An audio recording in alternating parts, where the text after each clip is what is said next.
Assalamualaikum warahmatullahi wabarakatuh. Saya Reda Yana Putra dan saya akan menjelaskan tentang materi yang pertama. Ya, materi yang pertama yaitu pengertian manajemen pemasaran bank. Jadi secara umum, pengertian pemasaran bank adalah suatu proses untuk menciptakan dan mempertukarkan produk atau jasa bank yang ditujukan untuk memenuhi kebutuhan dan keinginan nasabah dengan cara memberikan kepuasan. Jadi pada dasarnya, manajemen pemasaran bank yaitu proses perencanaan dan pelaksanaan dari perwujudan, pemberian harga, promosi dan distribusi barang, dan gagasan untuk menciptakan pertukaran dengan kelompok sasaran yang memenuhi tujuan pelanggan dan organisasi. Untuk materi yang kedua yaitu ada peranan pemasaran bank. Jadi untuk peranan pemasaran bank itu sendiri, yaitu kita harus mengenal marketing mix terlebih dahulu.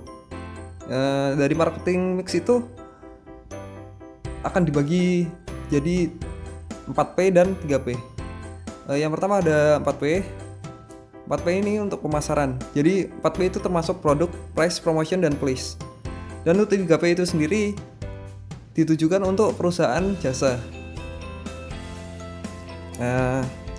3P itu ada people, physical, evidence, dan proses. Yaitu yang pertama ada penerapan bauran pemasaran pada produk dan jasa bank.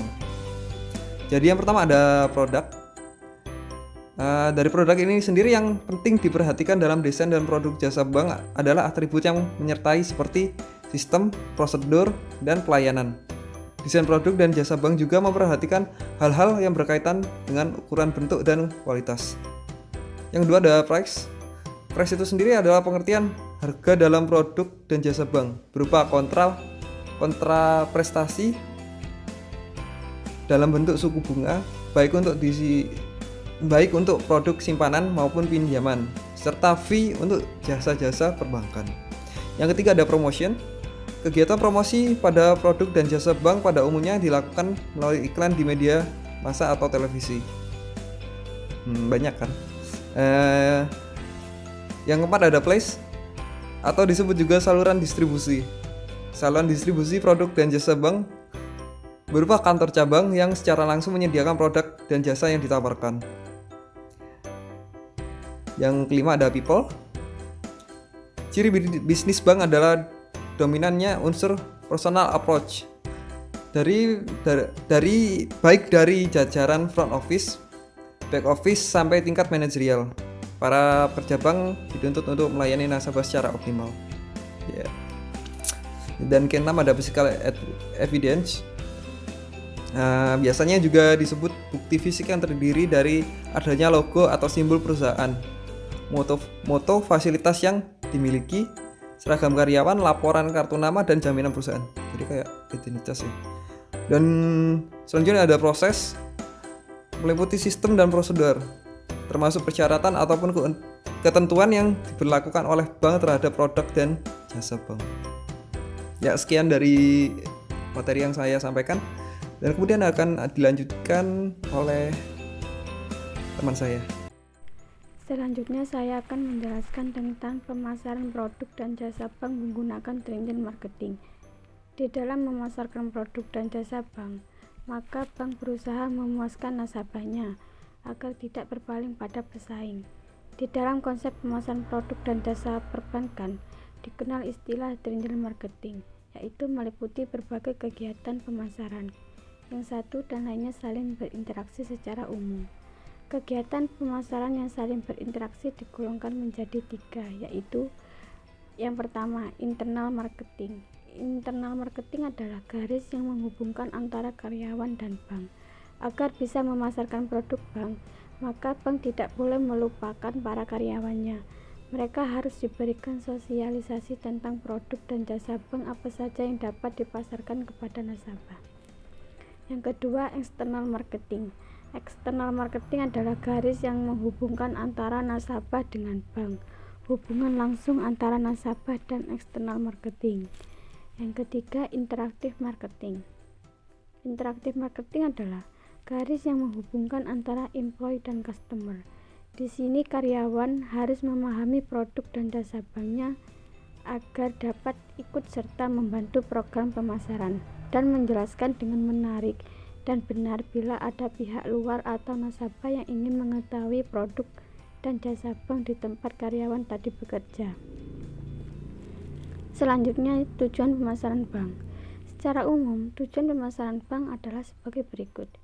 Yang pertama, untuk memenuhi kebutuhan nasabah atas produk atau layanan jasa bank yang diinginkan mereka. Yang kedua, memaksimalkan kepuasan nasabah terhadap pelayanan bank. Yang ketiga, meningkatkan omset yang diharapkan.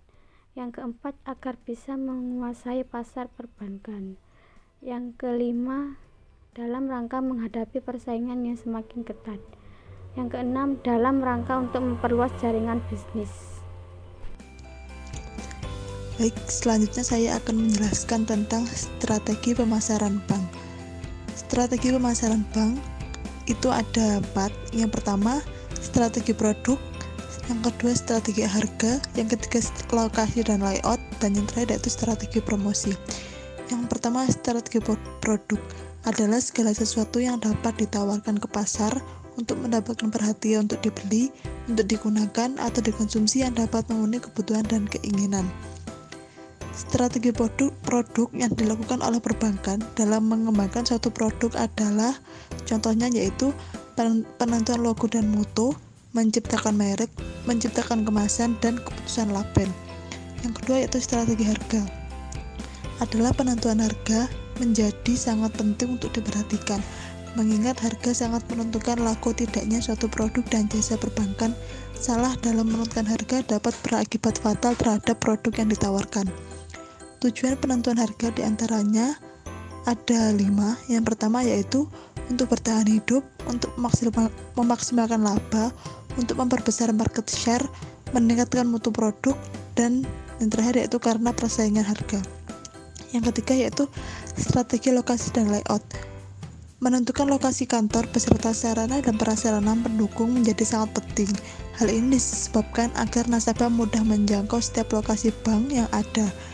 Hal-hal yang diperhatikan dalam pemilihan dan penentuan lokasi suatu bank adalah dalam mempertimbangkan hal-hal yaitu yang pertama dekat dengan kawasan industri atau pabrik, yang kedua yaitu dekat dengan lokasi perkantoran, dan yang ketiga yaitu dekat dengan lokasi pasar, yang keempat dekat dengan lokasi perumahan atau masyarakat, dan yang terakhir yaitu mempertimbangkan jumlah pesaing yang ada di suatu lokasi.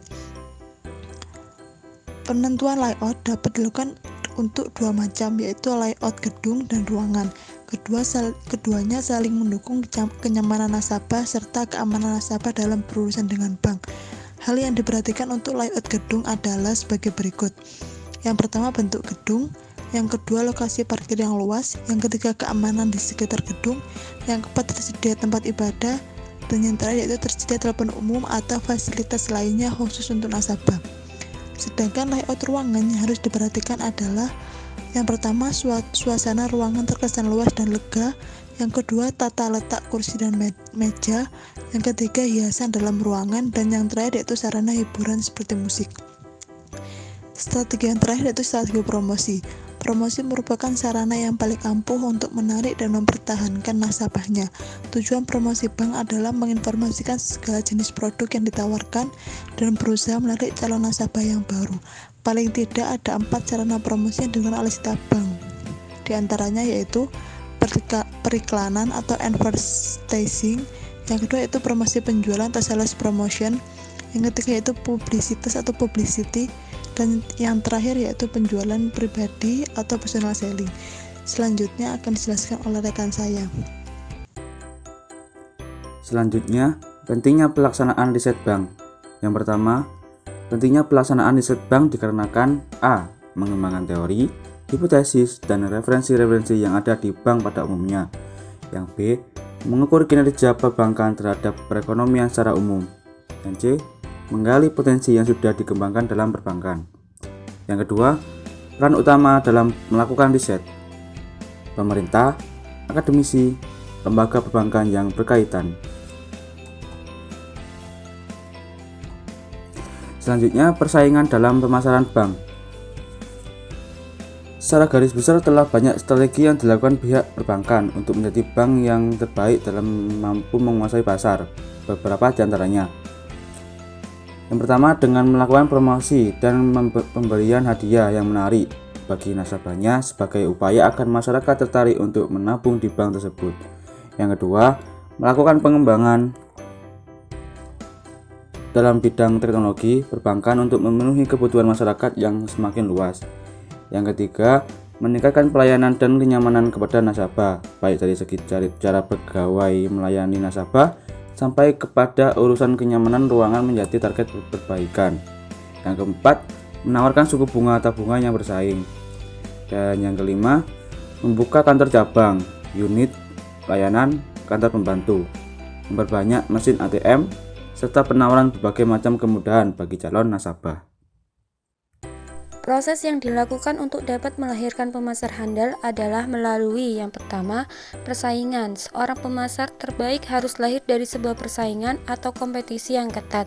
Hal ini dapat diartikan bahwa hanya orang yang memiliki kemampuan luar biasa yang mampu mencapai target. Yang kedua, prestasi. Prestasi adalah sebuah kebanggaan bagi seorang pegawai yang mendapatkannya, di mana prestasi tersebut yang akan menjadi motivasi bagi dirinya untuk terus mau menjadi yang terbaik. Yang ketiga, penghasilan. Menciptakan suatu persaingan tanpa adanya imbalan yang nyata dalam bentuk materi atau barang, tentunya hasilnya tidak akan maksimal. Kelebihan penghasilan atas upaya yang dilakukan sudah menjadi alasan klasik seseorang untuk mau bekerja ekstra dalam memasarkan barang atau produk perusahaannya. Maka sudah sewajarnya jika dihargai dengan gaji yang lebih tinggi. Yang keempat, karir. Karir merupakan salah satu alasan mengapa seseorang pegawai harus berprestasi maksimal. Sebenarnya peningkatan karir pegawai pemasaran sudah menjadi agenda utama beberapa bank swasta di Indonesia. Namun, pada bank-bank pemerintah hal ini cenderung belum diperhatikan. Sehingga wajar adanya jika bank swasta jauh lebih unggul dalam menjual produk daripada bank pemerintah. Seorang pemasar selain harus mampu menjual produk, juga harus memiliki beberapa kelebihan lain, misalnya mampu membawa image perusahaan kepada nasabah. Yang kedua, menjadi media komunikasi yang tak langsung untuk melakukan interaksi antara nasabah dan perusahaan. Yang ketiga, menguasai secara detail mengenai produk perusahaannya serta produk perusahaan kompetitor sebagai pembanding. Yang keempat, mampu menangani komplain nasabah atas produk yang diterimanya. Yang kelima, memberikan masukan terhadap perusahaan tentang produk yang berkembang di pasar, baik itu produk perusahaan kompetitor atau perusahaan lain. Yang keenam, mampu berkomunikasi dan menempatkan diri di lingkungan masyarakat.